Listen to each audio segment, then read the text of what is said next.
In the 1970s, the world came alive to the sounds of roots reggae. I know I am bound here in captivity. It sang songs of revolution, morality and injustice and offered hope to ordinary people in times of immense political struggle. Bob Marley, Burning Spear, Peter Tosh and a whole heap of other artists brought this message from the ghettos of a small Caribbean island to the international stage. Stand up for your rights. Reggae music has become a voice of the Jamaican peasantry. It is the bedrock, I would say, of the expression of freedom. In Jamaica, it helped unite the country at a time of near civil war. I think most of Jamaican music is a reflection from the environment. That's why it is so raw, truthful and authentic. It was a music that kept everyone's sanity. In Britain, it was a cultural lifeline to a generation of young black people. Fighting the nation with them. It was just an occupational hazard being a young black man, you know? We're almost like the guinea pigs for a lot of the nonsense that was going on.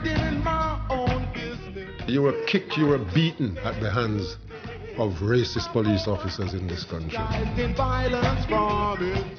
And its universal message crossed over to a much wider audience too. Roots reggae really gave the listener strength.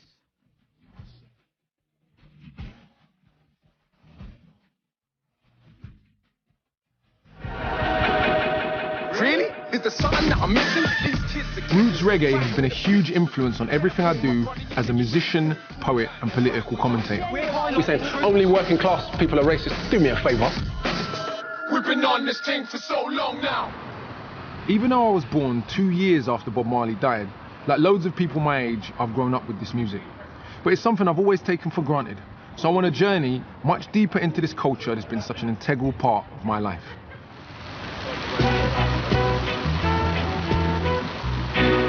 But it's not just me. For millions of people, both in Jamaica and here in the UK, roots reggae has been more than just music. It's been a way of life. The Hackney Empire is one of the hubs of London's Caribbean community, where many a roots reggae legend has performed. I spent countless hours here growing up, and I've arranged to meet some of my elders to find out why this music has made such a connection. I wanted to gather you guys here today, because you're largely responsible for roots reggae and my love for it. What was the opening moment that you thought, I love this stuff? When did reggae really hit your life? For me, was when Exodus came out, Bob Marley, that album. In this Exodus, it just contained the energy at that time that encapsulated what was going on in the environment. And that is the magic thing about reggae music, is that reggae music has always been the voice of the people, or the voiceless in that sense. movement of the people. Our parents weren't really too keen on listening to it, particularly. It wasn't what they wanted you to aspire to. But that really was a key source of identity at the time. This is where you stop watching Top of the Pops, you know? You begin to understand music without lyrics and the power of the sound, which is important, the power of the sort of like the drum beat. And that's when you begin to get influence and begin to understand, basically, what people all around the world are going through. Worrying about your earthly possessions, yeah. Don't make it It was about suffering, basically. How to survive, you know what I mean? What the world is really like, basically, from that point of view. I see the glory in the morning sun. It was great to get some of my elders together in the same space at the same time. What really struck me the most was this sense that reggae music was so powerful, so forceful that it remade an entire generation's identity, to the point where, 40 years later, it's still impacted the way they see themselves right up until this very day. If you would like a real vacation, having some fun and relaxation, if joy and happiness you would know, Jamaica is the place to go. Yes, Jamaica is... I love coming back to Jamaica. The first time I came here, I was 7 years old and I went to stay with my grandmother in her village for an entire summer. It was one of the most incredible experiences of my life, and I remember being blown away by just the sheer physical beauty of the place. That summer really shaped my relationship with the country. But now I'm older, I'm not blind to the challenges it faced and still faces. But despite those challenges, the Jamaican people have managed to make an indelible impression upon the world. Jamaica is the place to go. Someone said to me recently, not since the Mediterranean island of Crete, a few thousand years ago, has an island of comparable size exercised such disproportionate influence on global culture. And it may sound like an exaggeration, but when you think about it, it isn't. 2.5 million people, 150 miles long, yet you struggle to find anyone anywhere in the world who doesn't know the name Jamaica and the word reggae music. For many people, reggae has had that global impact because it's a political music with a message. But I want to get a sense of the musical ingredients that help reggae to become so successful. So my first port of call is to meet with two of reggae's most influential musicians. I've got jackfruit, which is always a plus, and I'm on the way to interview Sly and Robbie. And my dad sent me a comical message that they must be intimidated to meet such a legend, by which he obviously meant I must be a little bit intimidated to meet them. Thanks, Dad. And it's really impossible to overstate the role that Sly and Robbie have played in Jamaican music. And so you could say I'm slightly what we refer to in London as gassed. Hello, gentlemen. How you doing? Pleasure to meet you, pleasure. I tell you, I told both my parents I was coming to meet you guys today. Yeah. And they were so jealous. Don't care where you come from, as long as you're a black man. Between them, drummer Sly Dunbar and bass player Robbie Shakespeare have made thousands of recordings, playing with many of the reggae greats like Burning Spear and Peter Tosh. You are an African. When I was a child, I used to love ska music. It's so infectious and fun, and from what I was told, it forms the basis of the reggae rhythm. So can you show me, so for example, what would a typical ska rhythm section be? Go play some ska music now. Ska is like American R&B, but the accent is crucially on the offbeat, as heard here on Sly's hi-hat.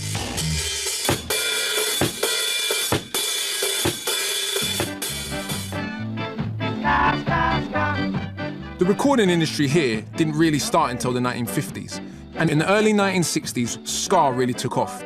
But one of the notable things about Jamaican music is that it's always evolving, and by the mid-60s, the rhythm changed again into rocksteady. And so what about rocksteady then? What would define rocksteady from ska musically? Could you show me a different... It kept that offbeat rhythm, but it was slower. Some people say to make it easier to dance to. Better get ready, come to rock steady. You got to do this new dance. As the 1960s came to a close, the beat changed once again, this time into reggae.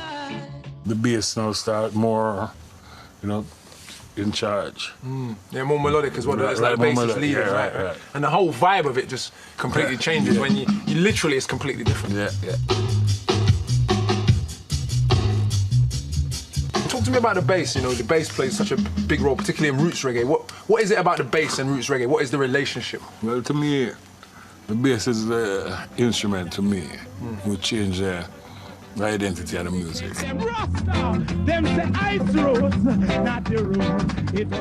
And as the reggae era entered the 1970s, the bass, as well as the political message, became the foundation for the roots music that would dominate the decade.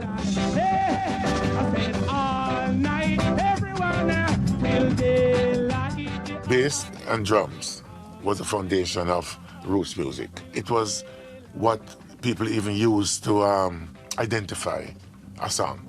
Even though the song was named something else, they would say, like, Fatty Fatty bass line, or the Book of Rules bass line, because the line, the bass line, it was the driving force of the music.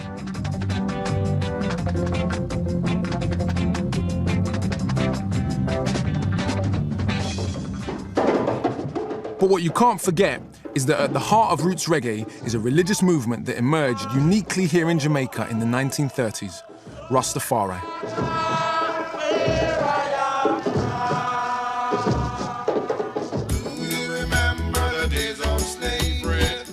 Most of the roots reggae artists I grew up listening to sang about Rastafari. Those records told me of a stolen African identity and of slavery and colonialism. Do you remember the days of slavery? From the 16th century, millions of Africans were brought over to work as slaves, forced into brutal hard labour by the Spanish and then the British. The University of the West Indies has been built on the site of 2 old sugar plantations.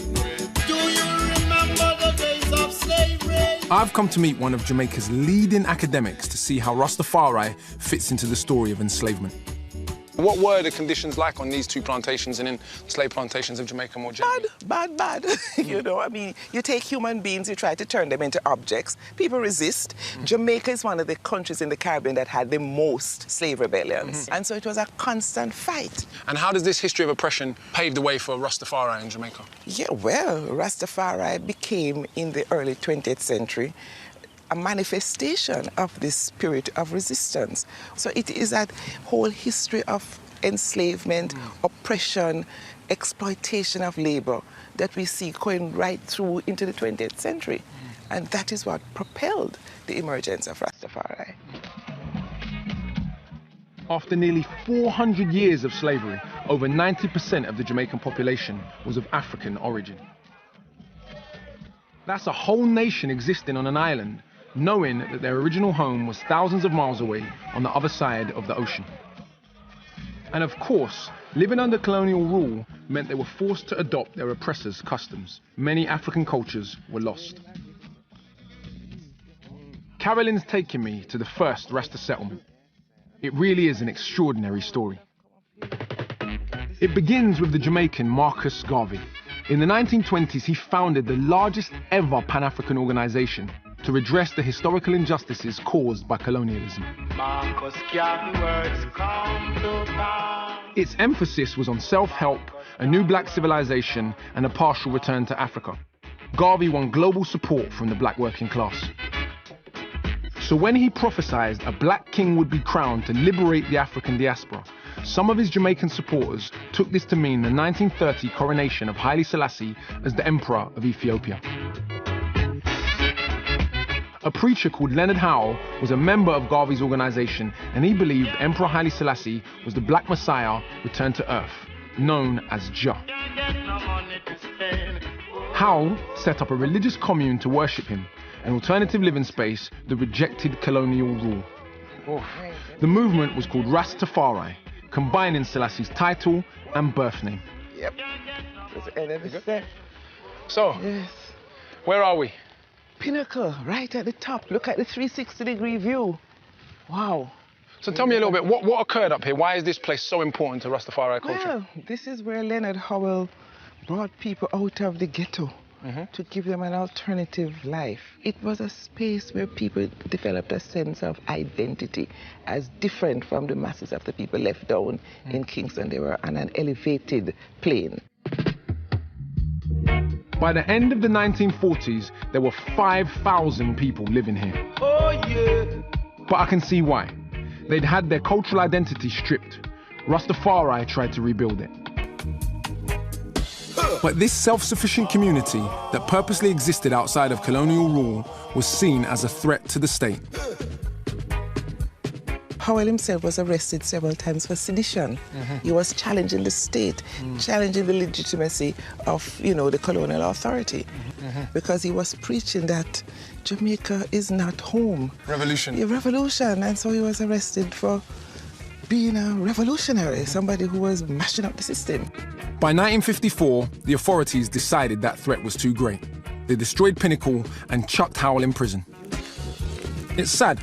Today, Howell, like so many other historical figures, seems relatively unknown. This site, they can never erase the fact that Pinnacle represented black power. So let us rejoice. When Pinnacle was destroyed, where did all the early Rastas go? They went back to Trenchtown because that's where they had started from. But it was a loss of a grand vision. And so it took a long time for people to find themselves, build themselves back up, and reggae music became one of the means through which that transformation was accomplished. Let's go to Trenchtown. All right.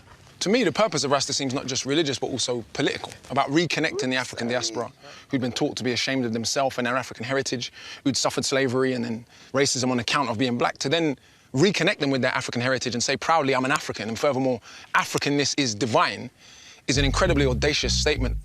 Jamaicans. So right now we're driving through Trenchtown. I mean, it's no secret, this is one of the roughest, most politically divided ghettos on the planet Earth. But at the same time, it's also a place that produced this deeply spiritual, beautiful, loving music. Almost a contradiction in terms, but a testament to human will. This is ground zero for reggae music, but certainly a place that is indispensable to the history of reggae music. It's pretty much the same today as it was back then, with many of reggae's most famous performers living in this area. After the destruction of Pinnacle, many Rastas returned to Trenchtown and began to make their influence felt, mixing with the local musicians. Shortly after the move from Pinnacle, there emerged a person who was to become probably the most influential Rasta drummer, that is Count Ozzy. Count Ozzy is one of the reggae music foundation inspirations. He is considered to be the person who invents the beats that we recognize as reggae. Oh Carolina aside, back then you really had to look for the Rasta influence in the music, even though by that time many of the musicians had converted to the religion. When you have locks in your head in Jamaica, it's a statement. There's a certain recognition or expectance of a certain consciousness when you put locks on your head. So today, it's much more accepted to look Rasta, but in the early 1960s, it was very different if you had dreadlocks. Rastas were scorned by mainstream Jamaica and thought of as vagrants or even criminals. The Rastas, as they're called, live normal, everyday lives. Leonard wanted us to meet his family, and if his children look wary, it's because they were scared of the camera, not their father. It's a total rejection. Total rejection, because in the early years, they would think that Rasta was a black heart man that would kill you and do bad things to you. This was because of the society that we're living in and the rejection for the so-called Rasta man then. But not everybody in Jamaica thought like that. After the optimism of independence in 1962, poverty was still rife. Thousands converted to Rastafari in search of a spiritual solution to their tough lives. The Jamaican authorities responded much like their colonial predecessors. It all came to a flashpoint when the Prime Minister instructed the police to bring in Rastas dead or alive. Hundreds were beaten and chucked in jail, and some even killed. Meanwhile, on the other side of the island, Jamaica's elite and foreign tourists were living it up, as always. Montego Bay, Jamaica, the last word in luxury tourism in the Caribbean. $1,500 to do nothing at all. That's right. Is it worth it? Sure. Thank you very much, sir. You're welcome, sir. Despite the persecution, Rastafari was getting more and more popular. The Jamaican recording industry didn't yet reflect this. Some perhaps thought it was too controversial to release Rasta-inspired music. Plus, the good time ska was proving very profitable and gaining a global audience.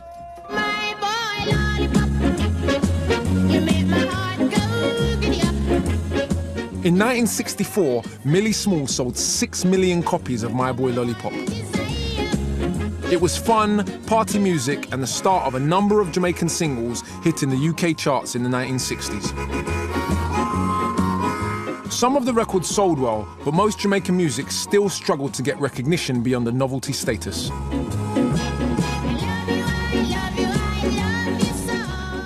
Michael Riley was in the reggae band Steel Pulse, and he's an academic in Black British music. He was a kid in the 60s, and at the Black Cultural Archives in Brixton, he tells me, apart from the odd hit record, it was really hard to hear Jamaican music on the radio back then. How did the broadcasting establishment in Britain respond to Jamaican music? Well, when you say UK broadcasters, back in the day, there's one main broadcaster, which is the BBC, which was considered the beast, the enemy. You're not going to get played by the beast because it has no affinity for your music. If you didn't get radio, you couldn't chart. If you didn't get radio, you couldn't get into press. So it was one way of suppressing the music. For kids like Michael, growing up in a society that seemed to deny you access to your heritage must have been hard. I get the distinct impression that sort of rejection extended way beyond just music and radio and what was a reaction to post-war Commonwealth migration. Even the teachers being racist in terms of, so what would you like to be when you leave school, Michael? And I went, pilot? No, seriously, Michael, what would you like to be? And I went, I am being serious. Don't be difficult. I'm not being difficult, I'm simply answering a question. And for some of us, that meant that whatever is said, we're going to make it so. We're going to make it. You say, I'm not going to be a pilot, I'm going to be a pilot. That's it. You guys have had it a lot easier. Well, I don't know about having it easy, but my generation may not have experienced the same degree of alienation that Michael's did. The music for them must have been vital in providing some sort of link back to where you came from. So I can imagine that when that music begins to tell you where you came from, it must really have resonated. And there was one event in Jamaica that inspired that message to appear in the music.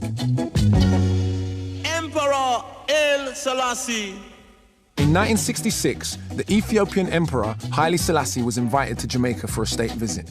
A crowd of 100,000 people greeted him at the airport, many of them Rastafarians. It seems the Jamaican authorities were surprised by the degree of support that Selassie had among their population. Dr. Clinton Hutton is a lecturer in political philosophy and culture. Good to meet you, man. He is also a Rasta and was a young man when the Ethiopian emperor first visited Jamaica. You can't write the history of post-colonial Jamaican society without writing about the impact of the visit of His Majesty. That visit was a major juncture in post-independent Jamaican society.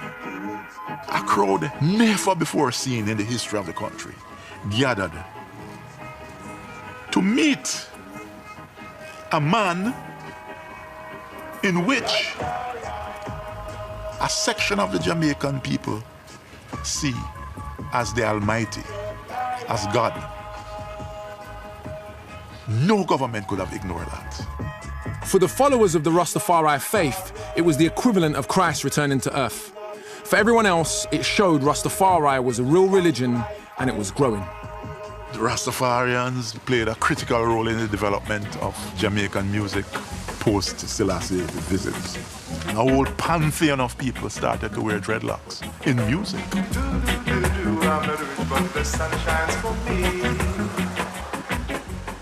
One of those singers was Bob Andy.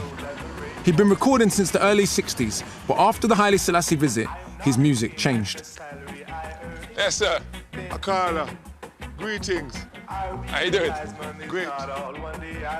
He's one of Roots Reggae's pioneers, and I went to meet him at his home in Uptown Kingston. What impact do you think that visit had on Jamaica as a country? For those who see His Majesty as God, God had arrived in the flesh. So you could argue it was sort of like almost like a unifying event for Jamaica? It was, definitely was. Yeah. And it gave a certain amount of validity to the new Rastafarian movement. Which it hadn't had up to that point? It was questioned. The dignity of the man and his office, and really just like a catalyst. More and more musicians like Bob Andy now had the confidence to start writing songs about Rastafari and the suffering it spoke of. How long will this hunger last? How long will this hunger last? How long will this hunger last? How long? I think most of Jamaican music is a reflection from the environment. That's why it is so raw, truthful and authentic. We've always been hungry. We're always broke. And so you sing about what you know. As the reggae era developed in the late 1960s, conscious-minded groups and singers began to emerge from the tough streets of Trenchtown. Harmony trio The Abyssinians set the template with the soulful Rasta anthem Sata Masagana, which means give thanks in the Amharic language.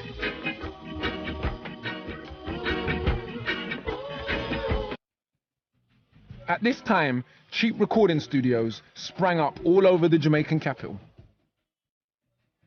So when the established record labels refused to release Rasta music, groups like the Abyssinians simply recorded themselves in small, affordable studios like this one. Back in the day, roots artists like Burning Spear and Max Romeo all recorded here at Studio 17. It's strange to think of all these big names crammed into this hot little room, but you can almost see their fingerprints left in the dust.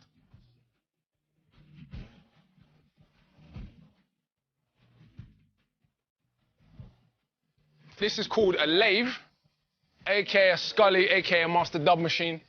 So the way it would work is songs would be recorded right here, bounce off, one-stop shop, boom. So if you're cutting a dub plate, which is a one-off special for a DJ, you could just press it right there and go play it, or they would cut the master record that they would make all the copies for right here. So it's sort of a one-stop shop, record shop, recording studio, and a pressing plant all rolled into one. So very entrepreneurial spirit. This is the way things were done. But anyway, I need to go find a towel to wipe this sweat.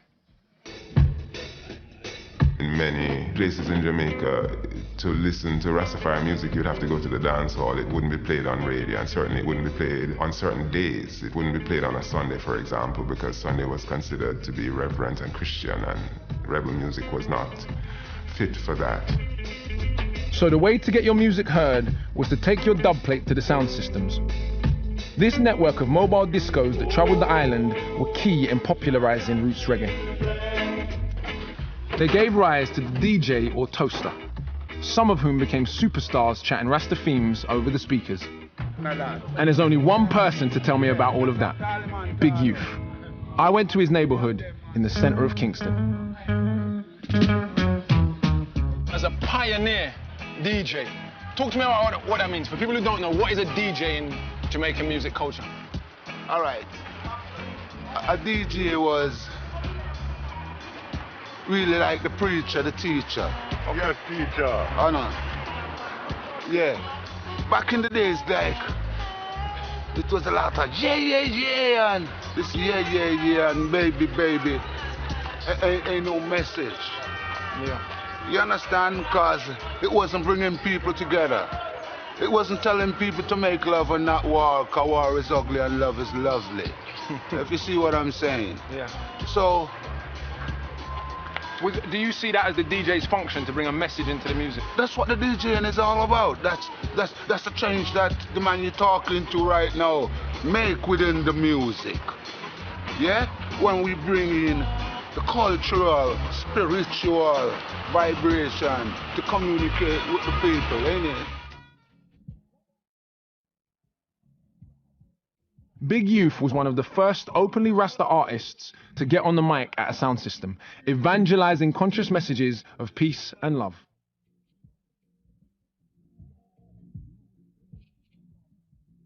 His Screaming Target album was one of the biggest selling records of 1972.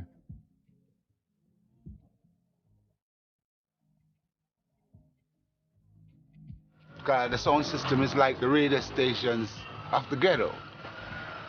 That's where people can come and gather and gain knowledge, morality. You understand? Reggae music is a thing that brings family together, brings people together. Led by Big Youth, the DJ scene took Jamaica into the roots reggae era, often employing a new production style called dub as the platform for the lyrics. But it was ultimately a singing group who took Rasta and reggae to the world. Every time I hear crocs and the whips, my blood runs cold. Bob Marley and the Wailers were already a famous ska act, but by the end of the 1960s, they were growing their dreadlocks and writing catchy reggae songs about ghetto life, Rastafari, and Pan-Africanism. Good God, I think it's a little restive. It's all a machine that make money slave. I cannot remember who else came on with strong, positive, conscious lyrics like the Wailers.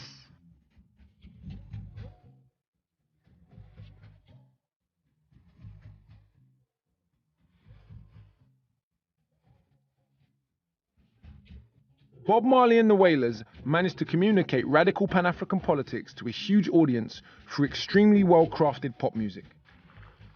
By the early 1970s, Bob and the Wailers were one of Jamaica's top acts. Read me, baby. I think what seems to be becoming clear is that there was a period in the late 60s and then coming into the early 70s where a few different forces coalesced. There was the, tumultuous political times that Jamaica was going through. Then the long musical grounding that the musicians had from massive influences of African-American soul and blues. But even people like Jim Reeves, who many people might not realize is, massively popular here in Jamaica. So there were all these different forces that came together at once, along with the history, Marcus Garvey, Sam Sharp, and of course Haile Selassie, that meant at that particular moment, all those forces could come together and create this brilliant kind of folk musical tradition. Hey! up in the morning, stay begging for it to fly, but that not every month can be. I said, I made a more Israelite. Now this Desmond Dekker track is one of the big reggae tunes I grew up with. I really love this record, and it's one of the reggae songs that made it big in Britain at the end of the 1960s.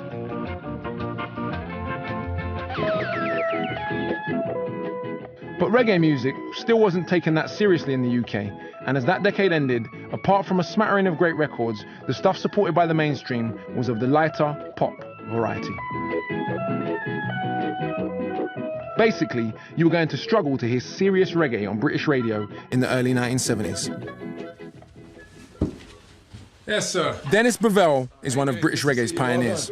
You know what? I think we met once before, you know. He was a teenager back then, and he remembers discovering this early Jamaican roots music at Sound Systems. And something that's very unique to the British Caribbean community, the blues dance. They were private parties, and they went on all night. Someone would bring records over from Jamaica, and we were dancing to it. We weren't just standing around drinking coffee or drinking alcohol and listening to it. We were actually actively engaged, you know, in smooching and, you know, Writing some wallpaper. Getting to know each other. Yeah. You might see a column of speakers that would be about the size of a wardrobe or two, and the sound coming out of it would be thunderous. Yeah.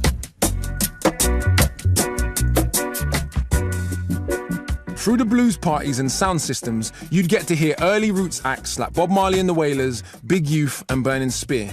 And for Soul to Soul's Jazzy B, who grew up in London's sound system culture, it was more than a musical education. It was about information. A lot of it was talking about Rasta and our culture and our history, so a lot of us were picking up things basically literally just off a record before most of us started to read books or even get into books. Because for most guys growing up in those days, reading books and stuff was a little bit like kryptonite, you know? It was an interesting thing, the whole educational system and what we were striving for. But equally in saying that, all the information was there. Through music, it seemed to transcend a little bit easier. Through blues dances, people outside of the Caribbean diaspora were properly introduced to Jamaican music for the first time. Future punks, the Ruts, were among them.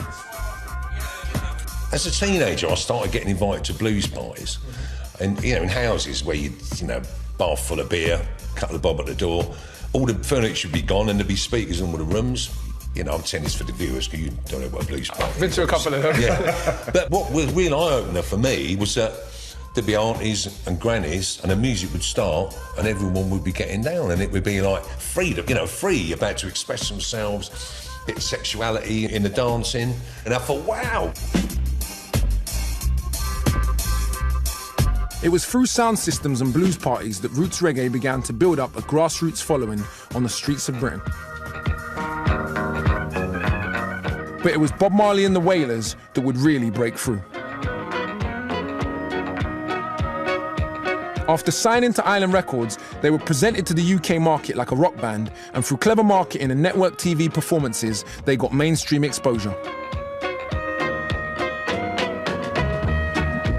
No sun will shine in my day to day. No sun will shine. The high yellow moon won't come out to play. Bob's songs seemed to really strike a chord with a wide British audience. I mean, the thing is, when you think, he wrote quite feisty songs, quite revolutionary songs, but in a beautiful framework. Without hate. Without hate. You know, so I think, you know, as white people, he wasn't alienated. It was about unity. And without saying it, he was blessed to be that teacher, that prophet. That's what it felt like.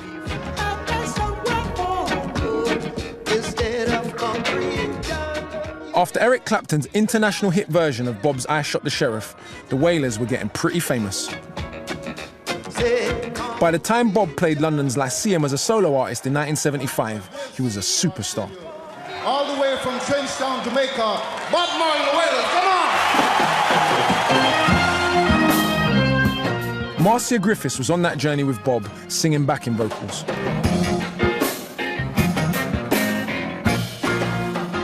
That night was when I think the music just took off like a rocket. He was definitely on another level.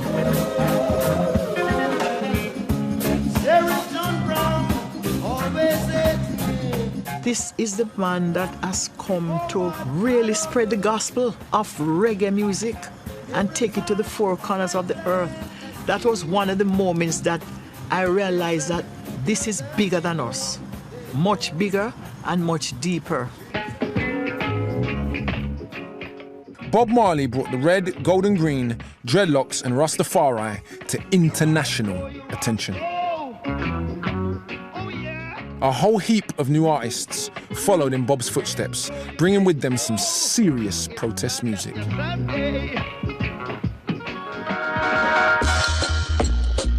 1976, Jamaica was in a state of emergency. The economy was a disaster, and the election year brought with it violence that divided the nation. It devastated Kingston. Witnessing it all firsthand was journalist Vivian Goldman, who was sent over to Jamaica by the New Musical Express. Jamaica in the mid-70s was a very volatile place because a lot of it would happen downtown in the places with little sanitation, no street lights and no education, but guns. It just seemed like human life was of so little account. There's always tribal and rival, gunshots firing in the street. You have to be ducking. Even though it's happening now, you don't even have to duck too much. They come and hold you and kill you. Because it's the same injustice. Yes? Whilst the social deprivation of Trenchtown is still clearly visible today, playing with the children and chatting to elders, it's hard to imagine this place was like a civil war back then, with 200 people being murdered. Political violence, corruption, and a constant influx of foreign guns ravaged Jamaica's ghettos.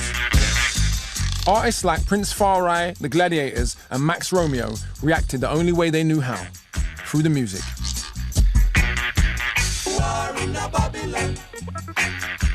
They inspired and gave meaning to the lives of many people, and this was a transmission of a powerful vibe for survival. Even if you were wearing, shoes with the soles flapping off, you could have, a spark in your spirit, and the music gave you that sense of worth. This is 1976. We don't want no more war. People weren't listening to the government. They were listening to the message in the music. The Prime Minister desperately needed that connection, so he asked Bob Marley to headline a peace concert. Bob's backing singer Marcia felt mixing music and politics was dangerous. I felt something in the air that was not right. And I am at the rehearsal every single night for this particular political concert. And the one night I left, I told Bob that I had a concert in New York, which I never did, but I had visions of things happening. Marcia was right. 2 days before the concert, gunmen burst into Bob's home. His manager and wife were shot, as was Bob, the bullet missing his heart by inches. You never saw the gunman? Well, at that time, no. But you know who did it? Yeah, I know it. Were they caught? No, but I don't call the police. It's just, one thing. It was sad. It was celebratory. It was highly celebrated because he survived. And came back to perform just a couple of days later. Yes, Do you think that increased Bob Marley's status almost as a messiah to get shot and then perform 2 days later? Not knowing whether the gunmen who tried to kill you are stood right there in the audience? I'm sure all of that added up. Became a component, a valuable component. Almost give him a mythical quality, almost. Yes, it's... The bulletproof Rastaman. Yes.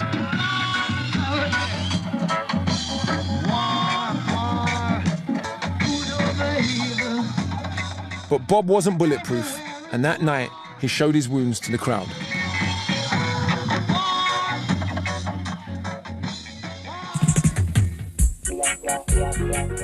After that Smile concert, Bob left Jamaica for London and didn't return home for nearly 2 years.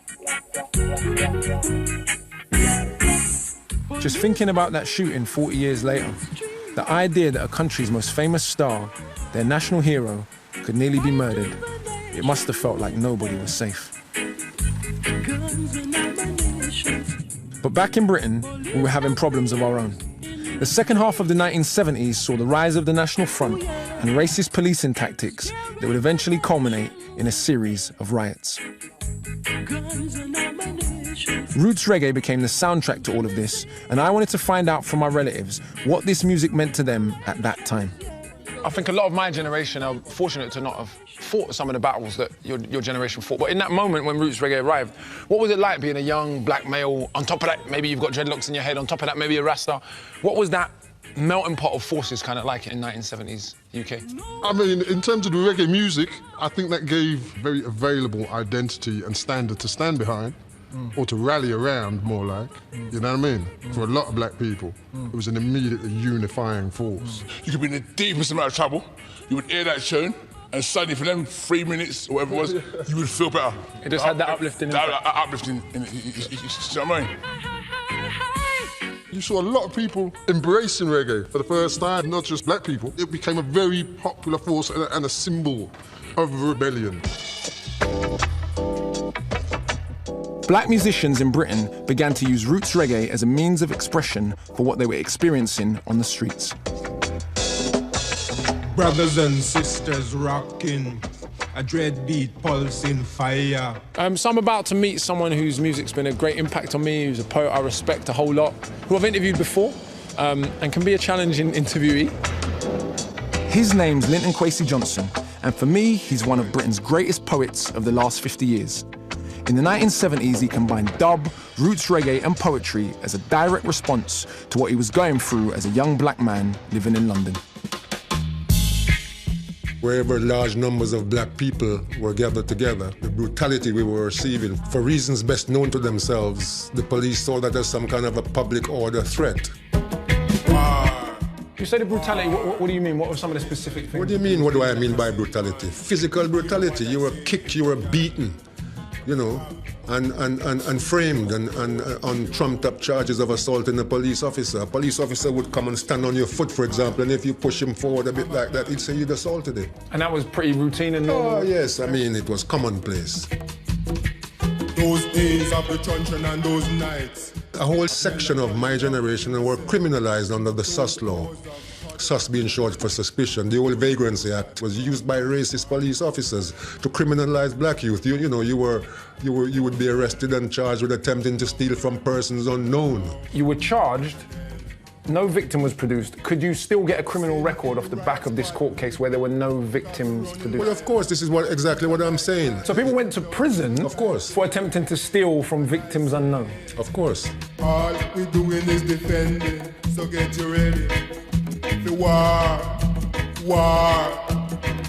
You know, I wasn't there at the time, but to really hear it from someone firsthand, just how brutal or how normal the brutality from the state and from racists and others was at the time is really, it still kind of gives you an uneasy feeling, just the normality of the people that are supposed to protect you, brutalizing and stereotyping you, whether you're involved in badness or not.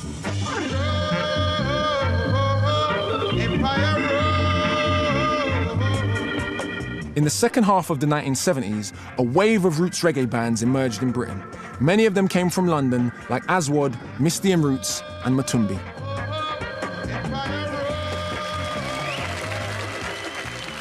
But one of the most political came from Birmingham. They were called Steel Pulse. They come from Handsworth in the Birmingham area, in Birmingham, in fact. Not exactly a leafy suburb.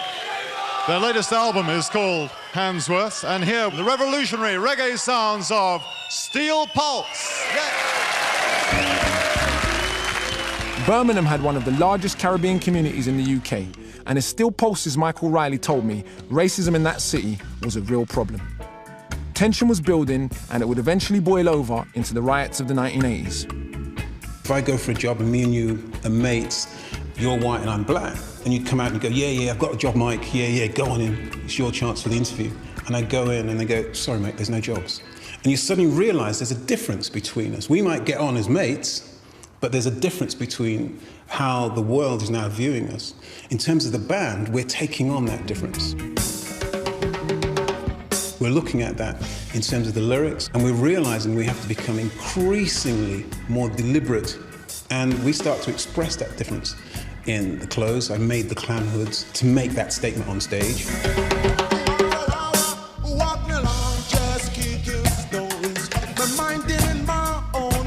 When that Ku Klux Klan single came out, I was like, wow, this is so radical, really, and the way they dressed. Whoa, this is proper rebel music. Music. We had to find our own identity, and we had to accept our Britishness. There's a point at which we said, look, we can't fake being Jamaican anymore. It doesn't work. We are who we are, and we should embrace that. This is our sound. It's a British roots reggae band. End of.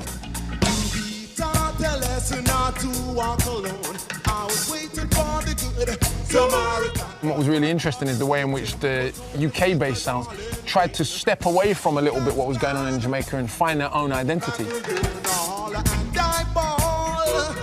They might not have felt fully British, but they certainly weren't fully Jamaican or Trinidadian or whatever else anymore. And it was trying to find that new thing that was of Caribbean origin, but UK-based. Back in Jamaica, the political violence was at its peak in 1978, and the knock-on effect to the poor communities was devastating. Roots reggae artists were continuing to reflect what was going on. They were the news service of the ghetto, hitting the charts with protest songs. This is so far as time. Fever time, children, fever time. It was hoped reggae could influence a ceasefire. That April, the two rival factions at the centre of the violence called a truce. In a show of unity, a peace concert was organised at the National Stadium. Big Youth, Inner Circle and the Mighty Diamonds were all on the bill. Ex-Whaler Peter Tosh was there too, now one of the most controversial and popular singers in Jamaica. Bob Marley was even persuaded to return home to headline. New Musical Express journalist Vivian Goldman was there. The atmosphere at the One Love Peace concert was exultant and, joyous, because there was that moment of hope for the people at the bottom of the social heap who were carrying the brunt of the burden, the people who were starving.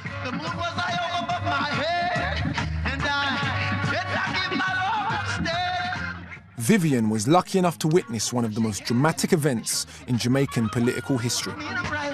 At the climax of his performance, Bob Marley showed just how powerful roots reggae and Rastafari had become. With lightning crashing over the stadium, the singer demanded both the Prime Minister and the leader of the opposition get up on stage. Two men whose political supporters were in bitter conflict. Two men who allegedly despised each other. It's got to be one of the most revolutionary moments in popular music. Only Bob Marley could do something like that. No one else. And we knew that this was one positive vibration. And this was like a seal. You know, this is something that Jamaica wanted.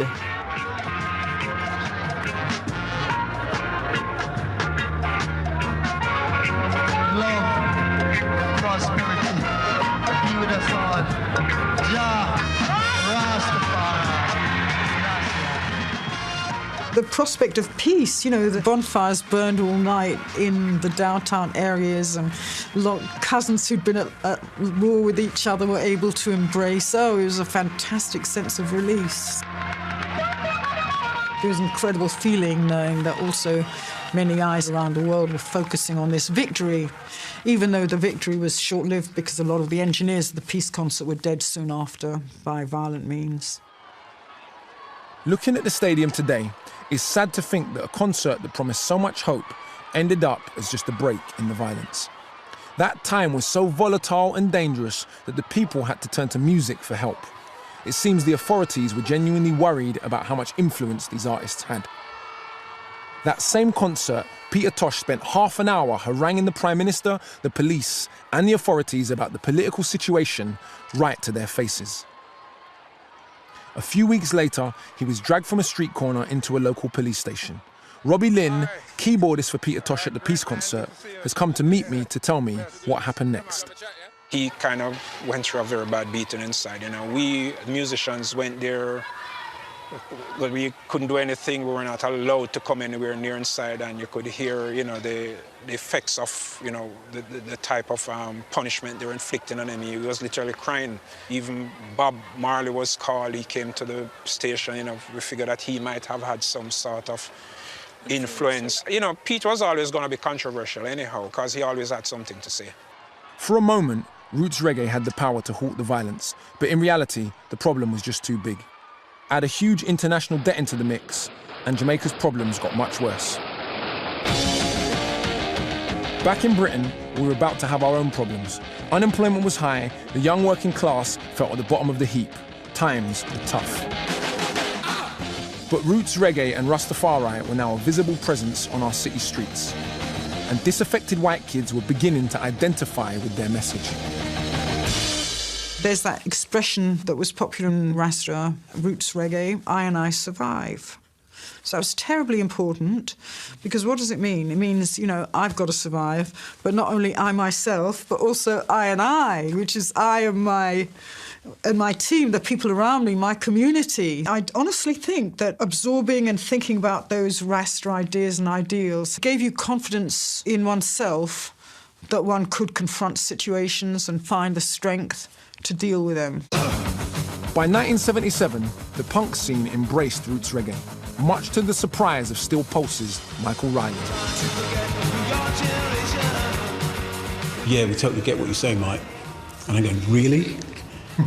And then you sit down and talk to them, and actually they did understand. They were equally disenfranchised from the system. They started to quote Babylon this, Babylon that, in the same way. And you go, what do you know about Babylon? And they'd give you lock, stock and barrel of how they're disconnected and they're fighting the system.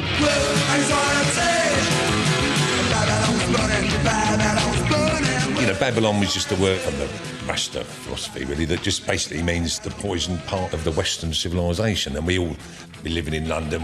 One could argue we lived in Babylon, and it was burning because people were fed up with it.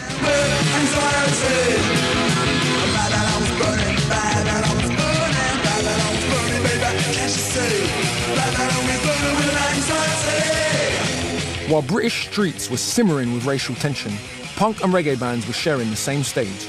Really the first time black and white musicians had mixed on this scale. The feeling, I'm remembering it, you know, of being in a room with a black band playing, a reggae band playing, a punk band playing, and everybody bopping about. Fantastic feeling, you know, and I think that it showed that you could do that. By the end of the 1970s, it seemed reggae and Rasta were everywhere. Bob Marley was a superstar, punk bands like The Clash were covering Roots reggae songs and having top 10 hits. Every record company now wanted a piece of the action.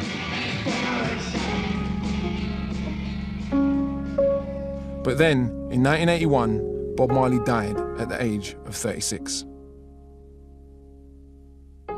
Jamaica lost its favourite son, and without Bob, Roots reggae lost much of its international popularity.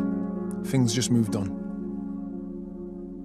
But of course, its presence has been felt ever since.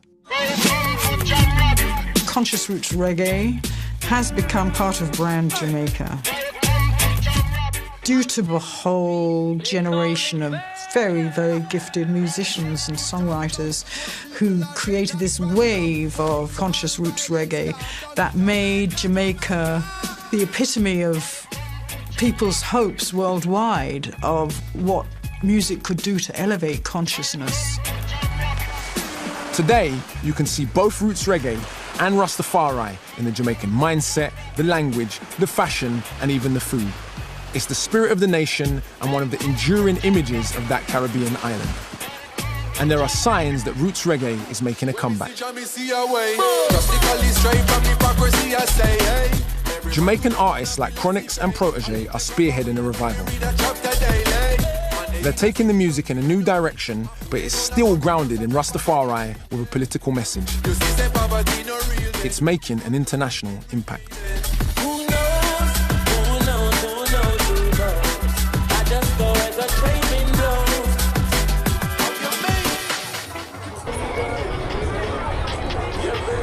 So through doing this documentary, I really got an even deeper sense of just how much roots reggae music wasn't just music, it was a form of news and a shaper of identities. And when you look at the impact it had here in the UK in the 70s, that's exactly what it did. It shaped an entire generation's worldview. And for people like me, whose parents brought them up listening to roots reggae music, well, the legacy of that can be heard in all forms of uniquely British dance music, drum and bass, jungle, garage, and of course, grime. Welcome to The roots and rebellion of reggae have deeply influenced my own work. But what I've taken most from the music is its message of resistance to oppression and speaking truth to those in power.